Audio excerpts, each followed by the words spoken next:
Hello welcome to E96 entertainment. నేను మీ సౌమ్య. ఈరోజు మన ముందు అనుష మ్యామ్ ఉన్నారు.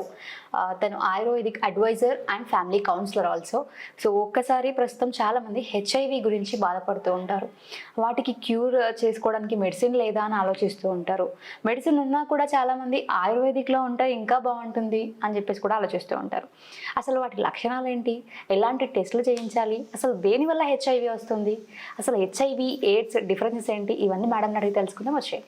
నమస్తే మేడం. నమస్తే సౌమ్య. ఎలా ఉన్నారు? బాగున్నాను సౌమ్య. ప్రస్తుతం చాలామంది హెచ్ఐవి భయపడిపోతుంటారు. హెచ్ఐవి రాగానే ఇంకా పాతకాలంలో చూసుకున్నట్లయితే ఇంట్లో నుంచి వెళ్ళేసేవాళ్ళు. హెచ్ఐవి వచ్చిన వాళ్ళని అంటురోగం వచ్చినట్టు భావించేవాళ్ళు, దూరం పెట్టేసేవాళ్ళు. వాళ్ళు తినే ప్లేట్సే కానీ ఏవైనా కూడా చాలా కొన్ని పాటించేవాళ్ళు అప్పట్లో. కానీ ఇప్పట్లో చూస్తున్నట్టయితే మెడిసిన్ వచ్చేసింది, పర్లేదు కొంచెం అన్నట్టు అనుకుంటున్నారు. కానీ ఇందులో చాలామంది ఆయుర్వేదిక్లో ఉంటే బాగుంటుంది అని కూడా అనుకుంటారు. ఫస్ట్ ఆఫ్ ఆల్ అసలు హెచ్ఐవి అంటే ఏంటి, అది ఎందుకు వస్తుంది? మంచి క్వశ్చన్స్ అడిగారు సౌమ్య. మనము హెచ్ఐవి అంటే ఏంటి డీటెయిల్గా తెలుసుకుందాము. మీరు అన్నట్టు పూర్వకాలంలో హెచ్ఐవి ఉన్న వాళ్ళని వెలేయడము, డిఫరెంట్గా చూడడము, సొసైటీలో వాళ్ళు ఫేస్ చేయకపోవడము, వాళ్ళు నాకు ఇది వచ్చింది, అది కొన్ని రకాలుగా వస్తుంది, వాళ్ళ తప్పు లేకున్నా సరే హెచ్ఐవి వచ్చినందుకు వాళ్ళు ఫీల్ అవ్వడము అనేది చాలా పేషెంట్స్ని చూసాము. మనం డీటెయిల్గా తెలుసుకుందాం హెచ్ఐవి అంటే ఏంటి. హెచ్ఐవి అనేది హ్యూమన్ ఇమ్యూనో వైరస్. సో ఇది మనకి ఈ హెచ్ఐవి అనేది 2 టైప్స్ ఉంటాయి సౌమ్య. దీంట్లో హెచ్ఐవి 1 ఉంటుంది అండ్ హెచ్ఐవి 2 ఉంటుంది. సో హెచ్ఐవి 1 కామన్ గా మన ఇండియాలో ఇంకా US లో ఎక్కువగా కనిపిస్తుంది. వరల్డ్ వైడ్ గా అయితే హెచ్ఐవి 2 కనిపిస్తుంది. సో మన దగ్గర హెచ్ఐవి 1 మాత్రమే ఉంది. సో దీంట్లో హెచ్ఐవిని అన్ట్రీటెడ్గా, హెచ్ఐవిని ట్రీట్ చేసుకోకుండా వదిలేస్తే అది ఎయిడ్స్ గా కన్వర్ట్ అవుతుంది. సో సిండ్రోమ్ గా, దీంతో పాటు రెస్పిరేటరీ సిస్టమ్ ఎఫెక్ట్ అవ్వడము, గ్యాస్ట్రో సిస్టమ్ ఎఫెక్ట్ అవ్వడము, లింఫాటిక్ సిస్టమ్ ఎఫెక్ట్ అవ్వడము, అంటే క్యాన్సర్గా చేంజ్ అవ్వడము, లేదంటే న్యూమోనియాకి రావడము. సో ఇలా ఫర్దర్గా మన బాడీ సిస్టంలో ఒక్కొక్క ఆర్గన్ అనేది ఎఫెక్ట్ అవుతూ ఉంటుంది ఎయిడ్స్లో. సో హెచ్ఐవిని తొలి దశలో ఉన్నప్పుడు ట్రీట్ చేసుకోవడం అనేది చాలా మంచిది. అండ్ దీనికి ప్రికాషన్స్ ఇవన్నీ ఉంటాయి, మనము ముందు మాట్లాడుకుందాం. ఓకే, అసలు హెచ్ఐవి ఎందుకు వస్తుంది? హెచ్ఐవి అనేది ముఖ్యంగా 4 రకాలుగా ఉంటుంది ప్రాసెస్ అనేది. సో ఫస్ట్ మెయిన్గా మనకు ఎక్కువగా కాజ్ అనేది ఎక్కువగా కనిపిస్తుంది అని అంటే హెచ్ఐవి సోకిన వారితో వితౌట్ కండోమ్, అసురక్షితంగా, సేఫ్టీ లేకుండా సెక్స్లో పాల్గొన్నప్పుడు హెచ్ఐవి అనేది వస్తుంది. ఇది మెయిన్గా మనం 95% ఎక్కువ కేసెస్ ఇలానే చూస్తాము. సెకండ్ సినారియో ఏంటంటే హోమోసెక్స్. సో ఈ మధ్యలో ఎక్కువ హోమోసెక్స్ లో కూడా పాల్గొంటున్నారు. సో హోమోసెక్స్ ద్వారా కూడా మనకి హెచ్ఐవి అనేది కేసెస్ కనిపిస్తున్నాయి. ఓకే. అండ్ ఇంకా థర్డ్ సినారియో వచ్చేసి హెచ్ఐవి ఉన్న మదర్ నుంచి బేబీకి బ్రెస్ట్ మిల్క్ ద్వారా కూడా హెచ్ఐవి వస్తుంది. So mother in case HIV positive అని డయాగ్నోజ్ అవుతే బెస్ట్ వే ఏంటంటే బ్రెస్ట్ మిల్క్ ఇవ్వద్దు. ఓకే. సో బేబీకి వచ్చేది 100% ఛాన్సెస్ ఉన్నాయి. సో పాజిటివ్ మదర్ బేబీకి బ్రెస్ట్ మిల్క్ ఇవ్వకూడదు. ఓకే. సో ఇంకొక కేసు ఏంటంటే IV injections, needles, blood transfusions ద్వారా కూడా హెచ్ఐవి వస్తుంది. సో ఇప్పుడు అనేది మనకి ప్రతి ఒక్కరికి కొత్త నీడిల్ యూజ్ చేస్తున్నారు. అవును, అన్ని క్లినిక్స్లో, హాస్పిటల్స్లో ఫాలో అవుతున్నారు. బట్ కొన్ని సిచ్యువేషన్స్ దగ్గర నీడిల్ అనేది హెచ్ఐవి వాళ్ళకి యూజ్ చేసిన నీడిల్ మళ్ళీ వేరే వచ్చిన పేషెంట్కి యూజ్ చేస్తే సో ఈ వేలో కూడా హెచ్ఐవి అనేది వస్తుంది. ఇంకొక పద్ధతి ఏంటంటే సీమెన్ లేదా వెజైనల్ ఫ్లూయిడ్ కాంటాక్ట్ అవుతే కూడా హెచ్ఐవి వస్తుంది. సో ఇది నార్మల్ గా వెజైనోస్కోపీ చేస్తారు. సో అది స్టెరిలైజ్డ్ వెజైనోస్కోపీ చేయలేదనుకోండి, లేదా సీమెన్ తో కాంటాక్ట్ అయినా సరే, సో ఇలాంటివి కూడా మనం పాజిటివ్ ఉందా నెగిటివ్ ఉందా అనేది ఫస్ట్ ముందు చెక్ చేసుకున్న తర్వాతనే ఏదైనా ప్రొసీజర్స్ ఫర్దర్గా తీసుకున్నప్పుడు హెచ్ఐవి అనేది ప్రివెంట్ చేసుకోవచ్చు. ఓకే. అసలు ఈ హెచ్ఐవి వచ్చిన వాళ్ళ లక్షణాలు ఎలా ఉంటాయి మ్యామ్? హెచ్ఐవికి ఎక్స్పోజ్ అయిన తర్వాత మనకి ఎక్కువగా 10 to 14 డేస్లో సిమ్టమ్స్ కనిపిస్తాయి.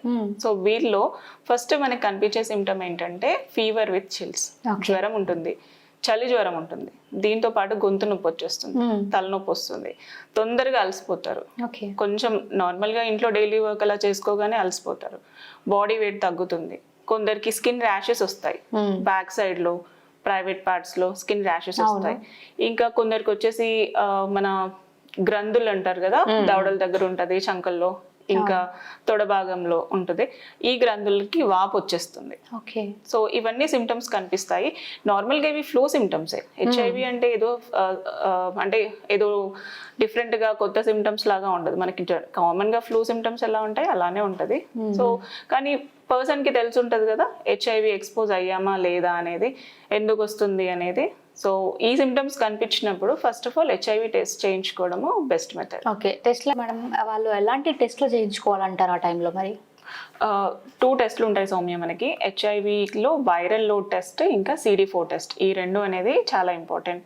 సో ఈ హెచ్ఐవి అనేది బాడీలో ఒక న్యూ ఫారిన్ బాడీలో మన బాడీలో అది ఎంటర్ అయిందంటే అది కొత్త ఆర్గనిజం. ఓకే.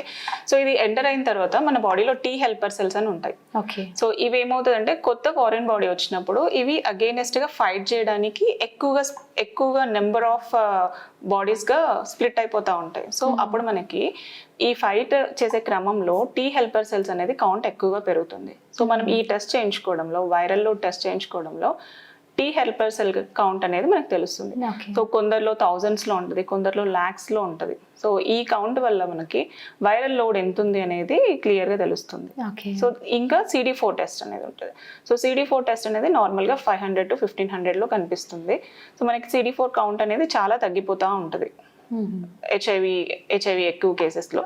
సో ఈ టెస్ట్ అనేది చాలా ఇంపార్టెంట్. అండ్ తొందరగా అంటే తక్కువ వైరల్ లోడ్ కనిపించిన వాళ్ళలో మనకి ఎర్లీగా మనం ట్రీట్మెంట్ స్టార్ట్ చేసుకుంటే విత్ ఇన్ 3 to 4 months 0 వైరల్ లోడ్కి వచ్చింది అనేది చాలా మంది కేసెస్ని చూసాను నేను. ఓకే. సో ల్యాక్స్లో ఉన్న వాళ్ళకి కొంచెం టైం తీసుకుంటుంది, 5 to 6 months తీసుకొని ఫస్ట్ వాళ్ళు TNDలో కనిపిస్తారు, టెస్ట్ నాట్ డిటెక్టర్లో కనిపిస్తారు. సో ఆ తర్వాత ఇంకొక TNDలో ఉన్నా సరే ట్రీట్మెంట్ అనేది కంటిన్యూ చేయాలి. సో ఆ తర్వాత వాళ్ళు 0లో కనిపిస్తారు అండ్ హెచ్ఐవి నుంచి కంప్లీట్గా ఈ ప్రాబ్లం నుంచి బయటకు వచ్చేయచ్చు. ఓకే. సో వాళ్ళ ఫుడ్ హ్యాబిట్స్ ఎలా ఉండాలంటారు మేము? అసలు ఫుడ్ హ్యాబిట్స్ అనేది మెయిన్గా వీళ్ళలో కనిపించేది ఏంటంటే ఇమ్యూనిటీ తక్కువగా ఉంటుంది. ఎందుకంటే ఇది ఒక వైరస్ బాడీలో ఉండిపోయింది.